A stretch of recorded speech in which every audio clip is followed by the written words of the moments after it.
We are, as a people, inherently and historically opposed to secret society, opposed to secret oaths, opposed to secret proceedings, secret proceedings. No official of my administration, whether his rank is high or low, should interpret my words here tonight as an excuse to censor the news, to stifle dissent, to cover up our mistakes, or to withhold from the press and the public the facts they deserve to know.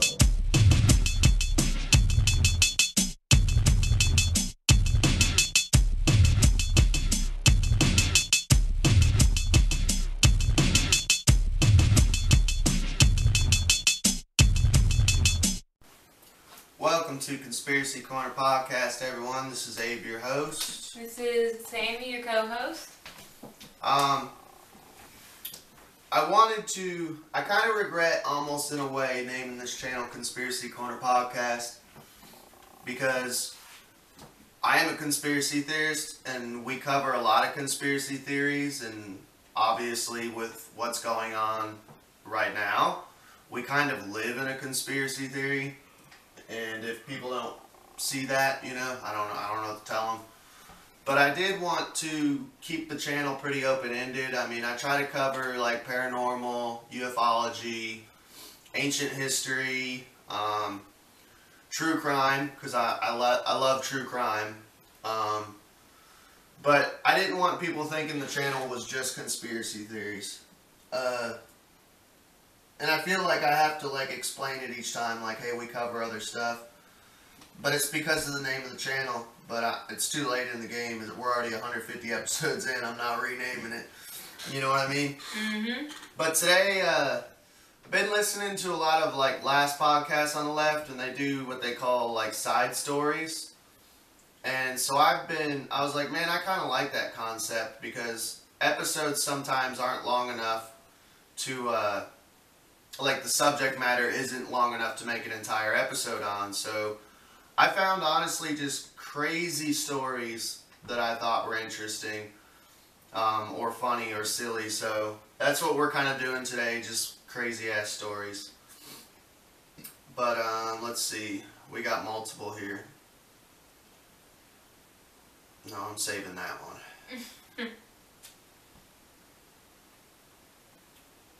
We'll do this one first, because you haven't heard any of these, so. Nope. But as far as updates, honestly, I just woke up early, and we had time, so I wanted to do a podcast. That's about it. Just been working and podcasting. Yep.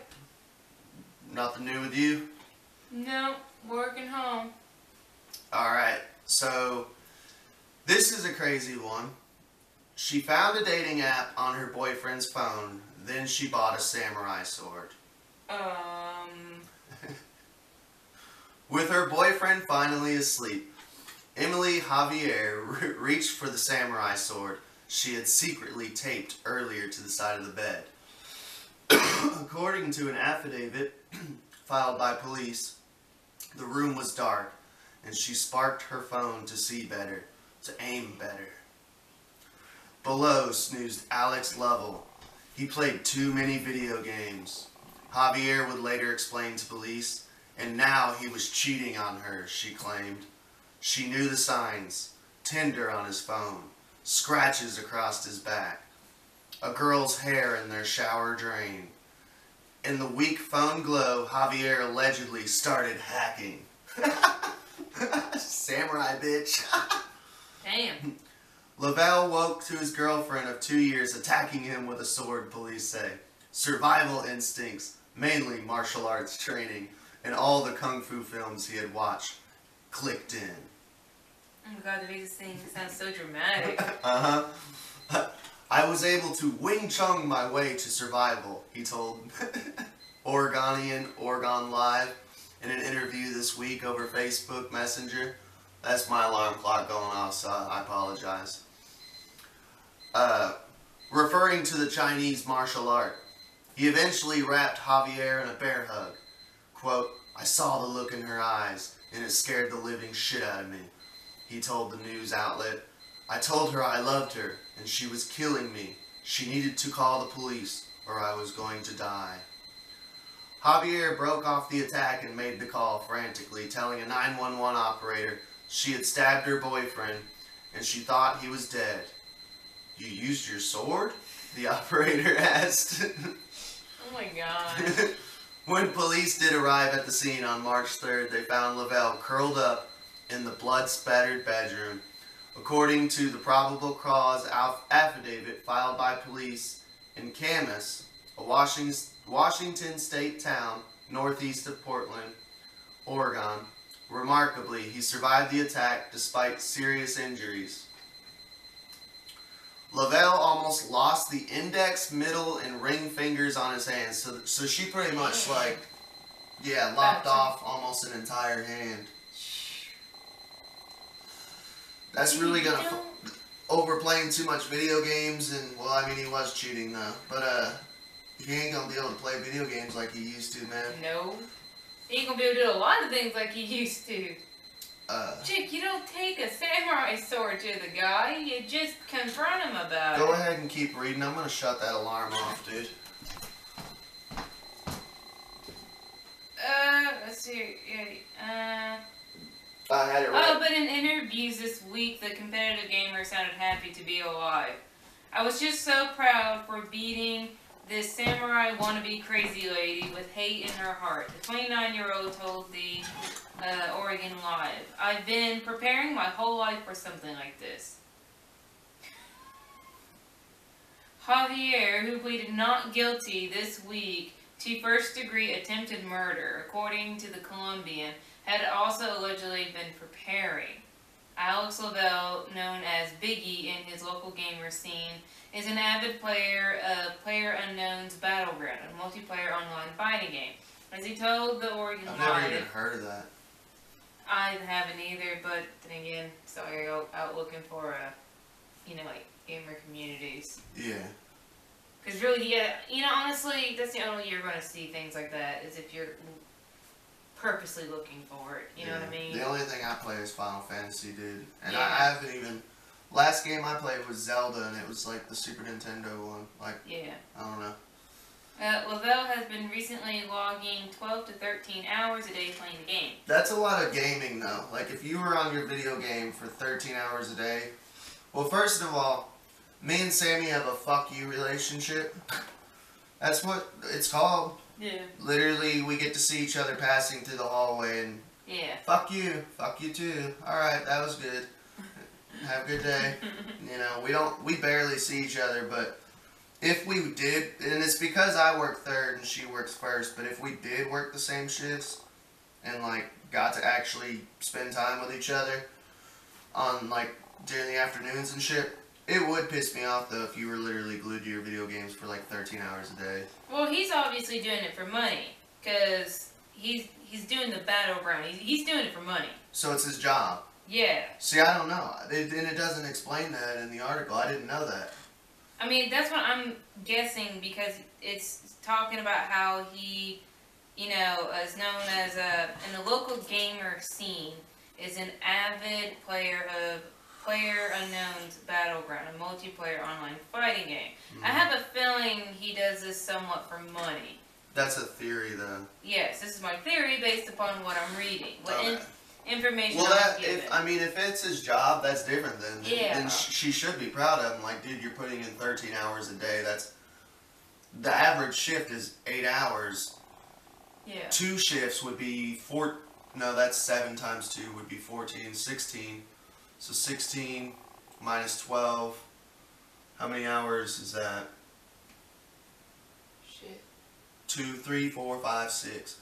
So Yeah, he's 4. doing a shift and a half every day. Yeah. That's not bad. And a lot of people might think that playing video games is easy. In a sense, it is, but it isn't, because for one, it's like an office job in that you're sitting in a chair all day. For one. You're using your brain.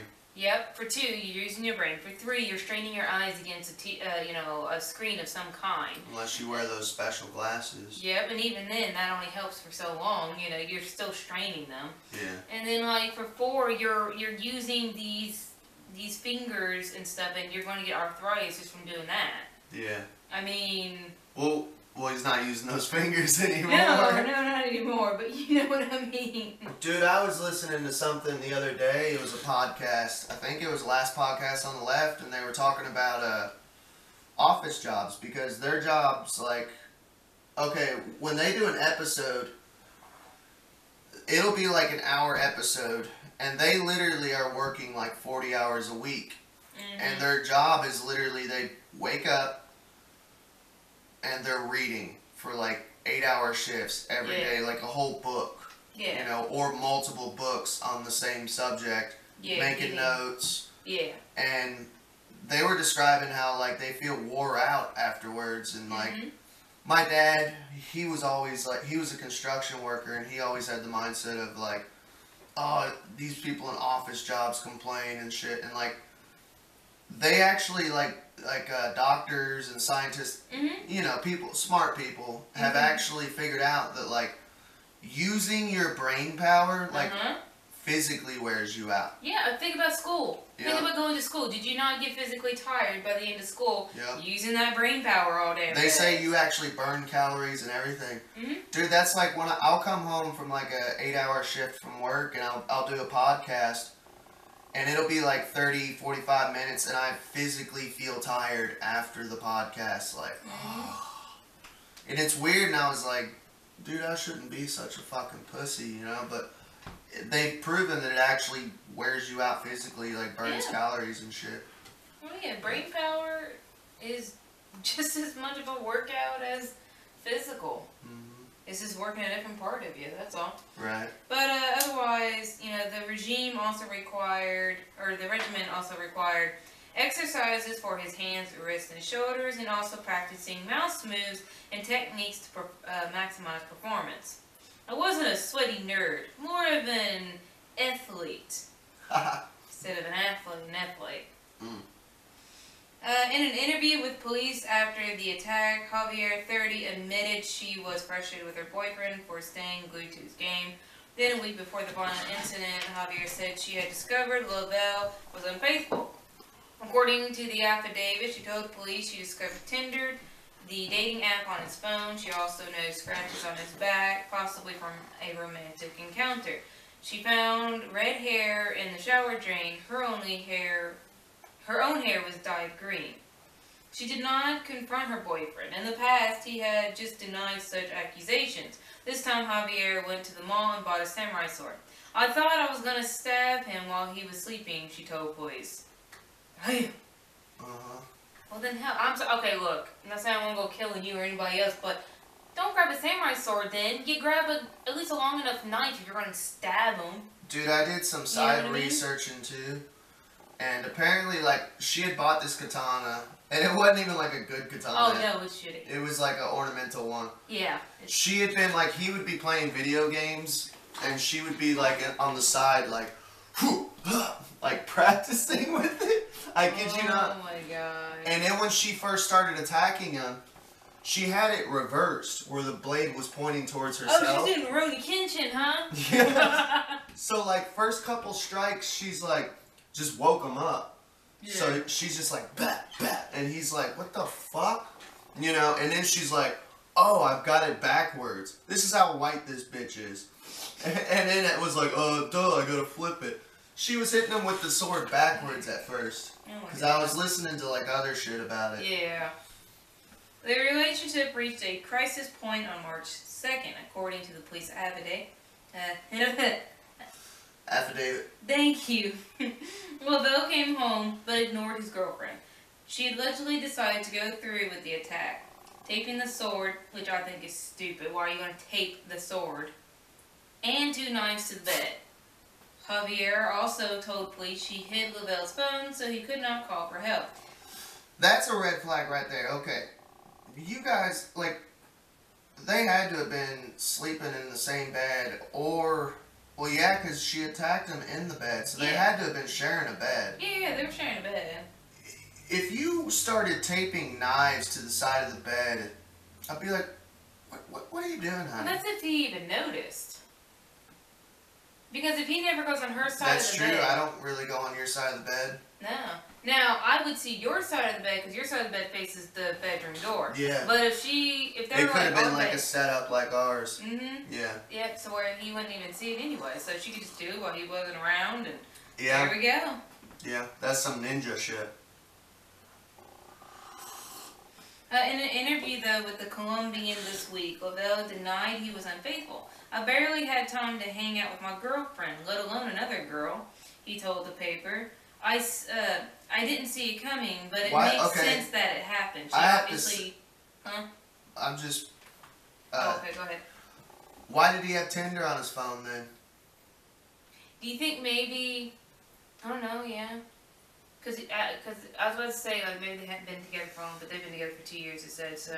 Yeah. That's too long to have it on there. I could see... Dude, if you had Tinder on your phone after 2 years of dating... Yeah. That makes perfect sense. And the thing is, like, that puts...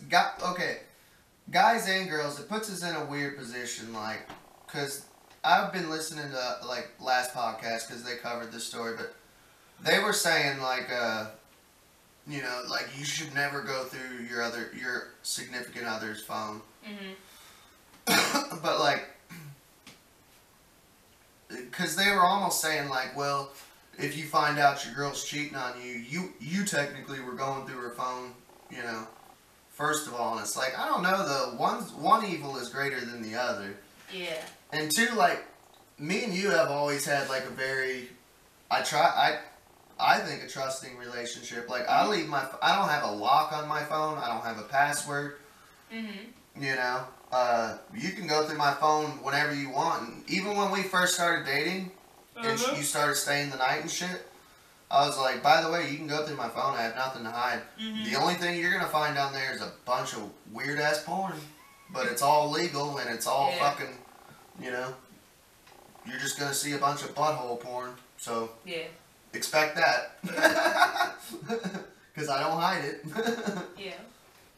But, yeah, I don't know. If you still had a Tinder app on your phone after 2 years of dating, I'd be like I was gonna say, like, you know, if they had only just started dating kind of thing, I could see someone honestly just keep going, like, oh yeah, don't worry, I'm gonna, you know, delete that and just forget. Because shit like that can happen, but after it takes 2 seconds to delete an app, though. You're right. I'm not saying that, you know, that someone should already have it, but I could still be like, okay, you know, I get it, you forgot. Yeah, but that conversation should happen once, is what I'm saying. Yeah. Oh, you have Tinder on your phone, are you cheating? Oh no, I just forgot to delete it. Here, watch. Click, delete. Ta-da. Yeah. Yeah, 2 years and this dude had Tinder on his phone. No. Yeah. And not even using the website, downloading the app, like, that's dumb right there. But go on. Oh, pardon me. Doctors were able to reattach Lavelle's fingers where they were nearly hacked off at the base. He also suffered wounds to his feet, legs, torso, neck, and head. His right arm is in a cast. Members of the local gaming scene set up a GoFundMe, paid for his medical bills. The fund is just $2,000 shy of its $10,000 goal after 10 days. Javier remains in custody. Her attorney did not return an email for comment. The feeling I had when I won the fight with my bare hands is just absolutely the best feeling, Lavelle boasted this week in the hospital. He's so proud of himself. He kung fu'd her. I played all the sports, won big games, landed some decent tricks on my snowboard. This was better. Was that it? Yeah, that's the end of it. You like that one? Was that a good choice? That one was ridiculous. And then she chose to get a samurai sword. The knives, I get it. Like I was saying, at least be smart about it, chick. Why in the hell are you getting a samurai sword? And a knockoff one at that. You should know that shit ain't gonna do nothing. An ornamental one. Yeah. Dude, apparently though, I do have to say this, a lot of people make fun of ornamental swords. They can't. She fucked that dude up. She chopped off like 3 or 4 fingers, that article said. So I ain't gonna lie, dude. You can fuck somebody up with an ornamental sword, dude. You can. Because, I mean, you can sharpen them, too. They Yeah. can be sharpened. Do you think she sharpened hers? Maybe. The thing is, it sounds like she was too dumb to do that. Maybe it was already sharp when she got it. Alright, so, this next one, like I said, we cover paranormal. If this is even considered paranormal. Oh, God. Alright. Florida deputy. By the way, I found something out about Florida. Everyone makes fun of Florida. I'm from Florida. From WAAAAYYY WAAAAAYY, Hudson, Florida. I was born, I think, in, my mom said St. Pete. But I lived on the Gulf Coast, like, most of my life until the age of, I think, like 16. Do you know why you hear so many crazy stuff in Florida? Yeah, why? They have something that every other state doesn't have. They have this thing called sunshine laws. And what it is like, okay, it's basically like a free-for-all for journalists. Journalists can look at everything. Okay. They can't really... Nothing can be hidden. Yeah. Every other state, the journalists are like grasping for breadcrumbs. So in Florida, they've always got crazy ass fucking stories they can report on, like No the matter good, what it is. Yep, the good shit. You know. So that's why you're gonna hear more stories coming out of Florida, let's say, Yeah. compared to another state. Like say I'm in Florida and I sacrifice a baby to Satan. And we do this huge ceremony. They're gonna report on that crazy ass fucking story. If I did that shit in like Maine or something, they're just gonna be like, baby dies by knife from father. That's it. Yeah, it's gonna be worded a certain way. Yeah, they're not gonna get all the insane details of me putting it on an altar and 50 witches around me. God. Okay, I Yeah, get it. you catch my drift? Yeah, I get it. Alright. That's Wow. why everyone thinks people in Florida are crazy. It's like, no, we're just as crazy as y'all. It's just, it gets more reporting on it because it's from Florida. It can have more details than other stories. Okay. Yeah. So, Florida deputy, so this is a cop, performs exorcism on child, instructs another to shoot anyone who enters the demon-filled home. Okay, alright. Pause it right there. Kitty wants in. Alright. 1 second. Well, I can still read it. You can let him in, though. I can't have dead air, dude. A now former sheriff's deputy in Florida was arrested Sunday after allegedly performing an exorcism on a child and telling another there were demons in his home and to shoot anyone who entered. Christopher Daughtry, 37 years old, was arrested on child abuse allegations the same day he was fired from the Orange County Sheriff's Office on an unrelated matter, according to the agency. So he got fired for, like, Something else. Let's see. He had worked with the sheriff's office since 2006. Deputies responded Thursday to a 911 call about a residential alarm and determined there was evidence of child abuse at the apartment occupied by Daughtry. So I'm guessing this was his kids. Oh, God. A girl wearing body armor and a Kevlar helmet. Oh, you gotta admit, that'd be kind of cute, though. A little kid with his oversized, bulletproof vest and a helmet. Was lying on the ground in a shooting position with a rifle. Oh, shit. Yep. Kid's got a rifle. A boy was armed with a taser, and Daughtry was in possession of a handgun. The Orlando Sentinel reported, citing the arrest affidavit. The children told investigators Daughtry performed an exorcism on the boy before telling the girl that there were demons in the house and directing her to shoot anyone who entered. Daughtry was detained and taken to a hospital where he was held under the Baker Act. Do you know what that is? Nope. It's a Florida law enabling those determined likely to inflict harm to themselves or others to receive emergency mental health services. Oh, Baker. I thought you said banker. No, Baker Act. But either way, I still didn't know it now. Yeah. The Orange County Sheriff's Office told Fox News he was arrested Sunday after his release. So they put him in a mental institution for probably like a 72-hour hold or something. Yeah, it's usually what it is. Yeah. To evaluate someone. Because you can't just evaluate them in 24 hours. Right. Daughtry was also terminated from the Orange County Sheriff's Office Sunday for an unsatisfactory performance finding in a separate matter. So I guess he was just getting lazy at work. The agency said without providing details. I have a feeling it's because he's probably going a little crazy. Yeah, it sounds like it. Now, here's my thing though. What if, I know that he probably is, honestly, it's probably just mental illness, but yeah, keeping an open mind on Conspiracy Corner podcast. What if his house actually was infested with demons though, dude? Could be. I mean, I don't see why they couldn't. And then he was just struggling with like I mean, because if it was fucking with him, that's gonna affect you in general. like the movie Conjuring? Amityville or Conjuring. Yeah, both of them, yeah. What was she going? Yeah, she was going a little creepy, wasn't she? Yeah, The because she mom? was being possessed and stuff. Yeah. While this deputy was terminated for a pattern of unsatisfactory performance, these are very serious criminal allegations, Sheriff John Mina said in a statement to Fox News. As law enforcement officers, we are held to the highest standard of conduct, whether on duty or off duty. But we are also concerned about the deputy's mental health. The relationship between Daughtry and the two children remained unclear. So it's unclear whether it was his kids, but I'm just thinking they weren't getting enough details. I think it's his kids. Probably. Or like nephews or something. Yeah. Yeah. Daughtry was hired in January 2006 and worked in Uniform Patrol Division. But yeah, that's it on that one. What do you think? Well, there's not enough details, but fudge, man.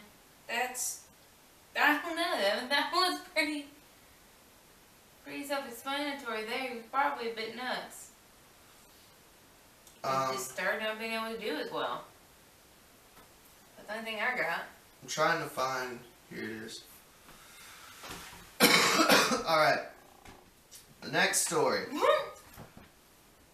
This one's kind of an older one, but if you heard about it, you heard about it. If you haven't, you haven't. This one I thought was kind of cool though. Jetpack Man is back, adding to, well, hang on. I'm trying to just find just in general. I'm sorry for the dead air, y'all.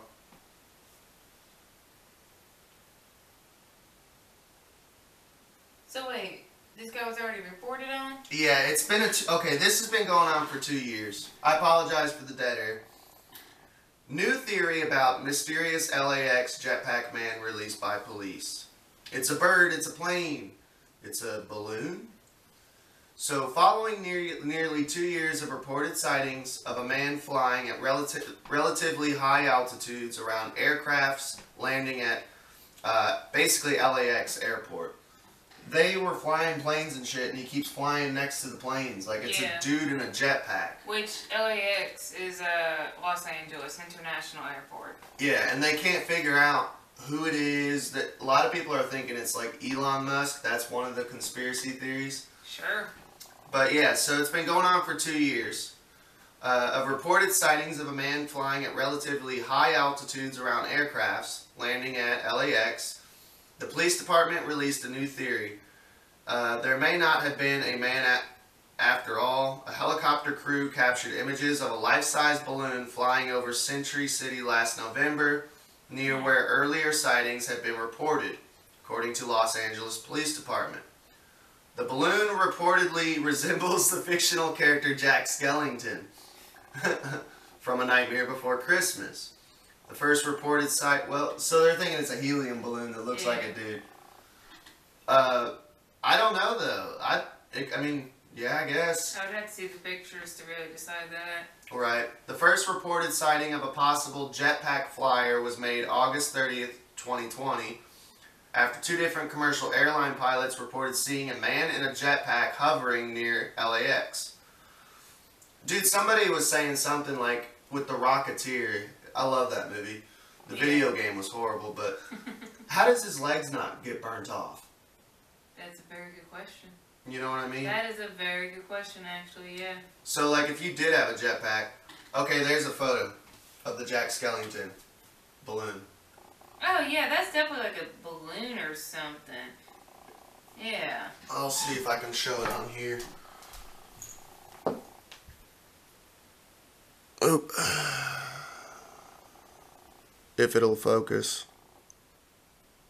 Battery's almost dead anyways. I don't know. This episode's probably going to end soon. But there you go. You can see it. Federal authorities said that none of the theories surrounding the sightings have been confirmed, and they are continuing to investigate the situation with the Federal Aviation Administration. The FBI worked closely with the FAA to investigate reported jetpack sightings in the Los Angeles area, none of which have been verified. The FBI said in a statement on ABC News Tuesday, one working theory is that pilots might have seen balloons. Yeah, that was more like a balloon or something. That wasn't a person. If that's the picture from the helicopter anyway. Yeah, that's crazy though, right? Yeah. But yeah, I guess we're gonna wrap. We are, as a people, inherently and historically opposed to secret society, opposed to secret oaths, opposed to secret proceedings, secret proceedings. No official of my administration, whether his rank is high or low,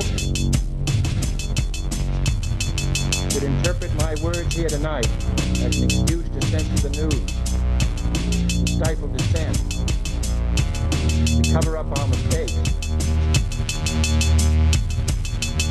or to withhold from the press and the public the facts they deserve to